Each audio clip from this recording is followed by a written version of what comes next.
Takwa juga kadang digandengkan dengan kalimat albir, kebajikan. Wa ta'awanu 'alal birri wat taqwa. Kalau digabungkan seperti ini, maka albirru menunjukkan pada melakukan perintah-perintah. Wa ta'awanu 'alal birri, saling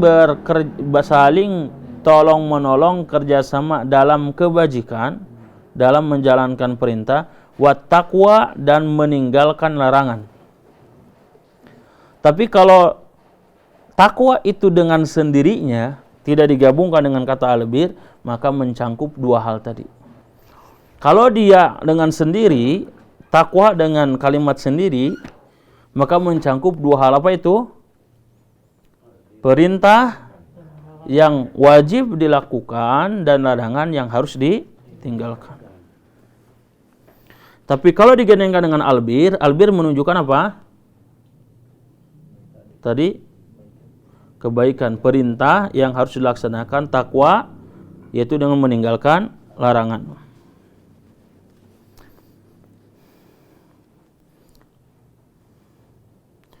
Dalil yang pertama,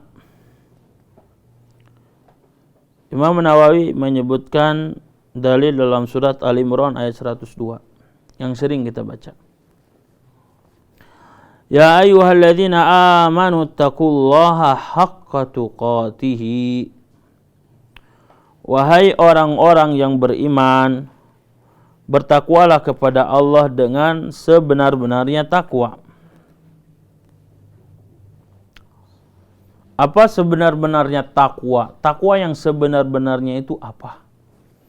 Imam Nawawi menjelaskan sebenar-benarnya takwa dengan menjelaskan dari ayat surat At-Taghabun ayat 16.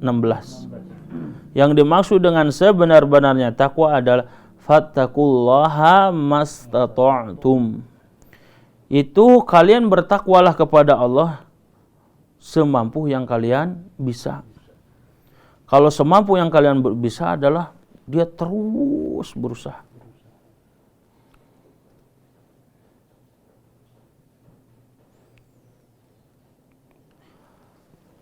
Dalil yang ketiga,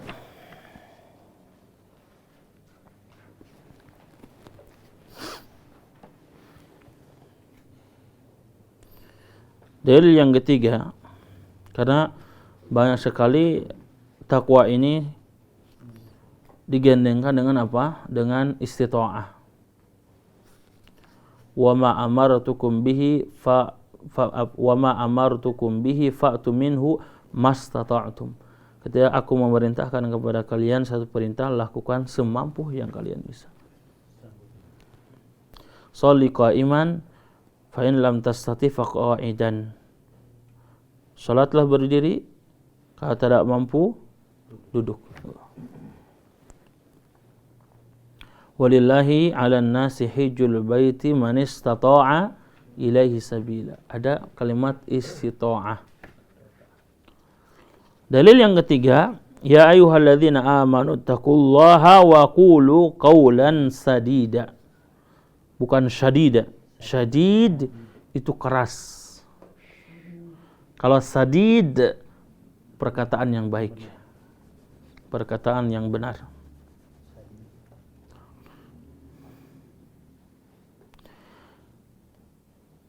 Dalam ayat ini Allah memerintahkan orang-orang yang beriman, yang pertama itu untuk bertakwa.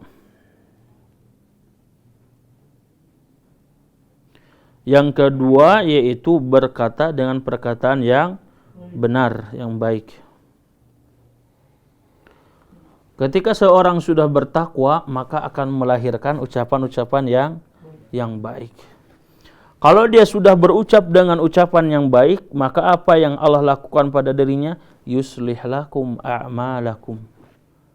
Dampaknya dua. Allah akan memperbaiki amalan-amalan kalian dan Allah akan mengampuni dosa-dosa kalian.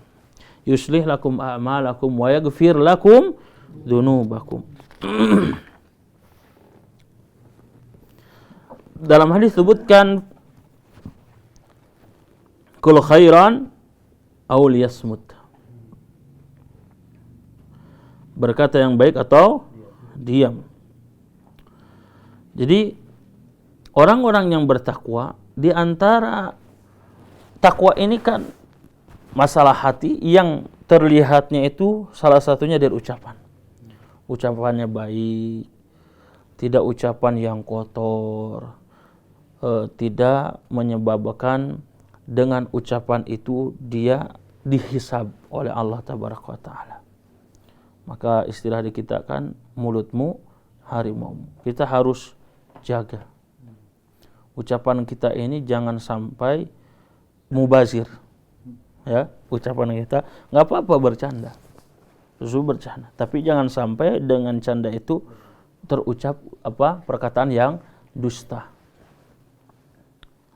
Jadi ketika dia berusaha berkata baik kepada orang tuanya, ya, kepada keluarganya, istrinya. Apa sih di antara contoh ucapan baik? Allah mengatakan, "Waman ahsanu qaulan mimman da'a ilallah." Tidak ada ucapan yang paling baik itu kecuali ucapan mengajak orang lain kepada Allah. Itu ucapan yang baik. Ya, ketika orang ini terkena musibah, ucapan yang baik apa? Sabar. Oh, da ente mah tengah rasakeun urang kumaha penderitaan kitu. Ya kalau saya merasakan antum yang ngucapin sabar. Ya kan gitu. Betul enggak? Sabar. Ya. Kita harus apa? Harus mengajak orang itu dalam kondisi apapun kepada Allah. Orang mendapatkan rezeki poya-poya, ucapan baiknya apa? Jangan bagi dong, jangan gitu. Apa? Hendaknya bersyukur. Kan gitu. Ya. Memang itu mengajak kepada Allah itu berat sekali. Ya, berat sekali. Apalagi ternyata realita tidak sesuai dengan apa yang kita inginkan. Tapi kita yakin bahwasanya tidaklah Allah berbuat memberikan takdir kecuali sesuai dengan kemampuan yang kita lakukan. Berikutnya jamaah yang dirahmati Allah Tabaraka wa Ta'ala, bahwa dengan takwa itu, dengan ucapan yang baik itu, Allah akan memperbaiki amalan-amalan kita. Yuslih lakum a'malakum. Bahwasanya Allah akan memperbaiki amalan-amalan kalian. Yaitu Allah hantarkan amalan-amalan kita ini untuk melakukan kebaikan terus. Ketika seorang itu melakukan keburukan, orang tidak akan luput dari apa? Keburukan. Tapi kalau dia melakukan keburukan, yaghfir lakum dzunubakum. Allahu akbar. Allah memang maha penyayang lagi maha pengampun. Ketika kita diperbaiki amalan kita, oh dahulunya kita ini melakukan ini ternyata tidak sesuai dengan tuntunan agama. Allah perbaiki. Ya. Ketika kita sudah melakukan sesuai tuntunan agama, Allah tingkatkan lagi pengetahuan kita itu dengan belajar. Ketika sudah dengan belajar, itu tidak terombang-ambing oleh situasi ketika apa? Lingkungan tidak mendukung. Allah perbaiki. Ketika dirinya sudah diperbaiki, maka dia istiqomah di atasnya, maka keluarganya pun akan diperbaiki. Ya, sebagaimana Abu Bakar. Ketika dia sudah totalitas masuk Islam, maka Allah perbaiki seluruh urusannya. Seluruh urusan. Dan tidak ada yang paling istimewa dari kehidupan Abu Bakar di atas keistimewaan kecuali seluruh keluarganya masuk Islam. Tidak ada sahabat yang semisal beliau. Kapan? Kita ini berusaha melakukan kebaikan. Karena kita tidak tahu di titik mana kita diwafatkan. Tapi orang yang bertakwa, orang yang beriman, ucapannya baik, diperbaiki tindakannya. Tatkala dia melakukan keburukan, maka Allah akan mengampuni dosa-dosanya. Bentuk Allah mengampuni dosa-dosanya apa? Dia menyadari bahwa dia telah melakukan keburukan. Kenapa? Karena ada takwa. Ada orang-orang yang tercabut nilai-nilai cita rasa keimanan itu dicabut oleh Allah. Sehingga ketika dia melakukan maksiat, melakukan dosa, tidak ada rasanya, itu sudah hilang. Kenapa melakukan? Ada udah biasa kan gitu. Tetapi Allah tabaraka wa taala bagi orang yang bertakwa dijaga. Karena itu jemaah yang rahmati Allah tabaraka wa taala, ketika kita melakukan sesuatu maka pastikan itu di bawah ketakwaan.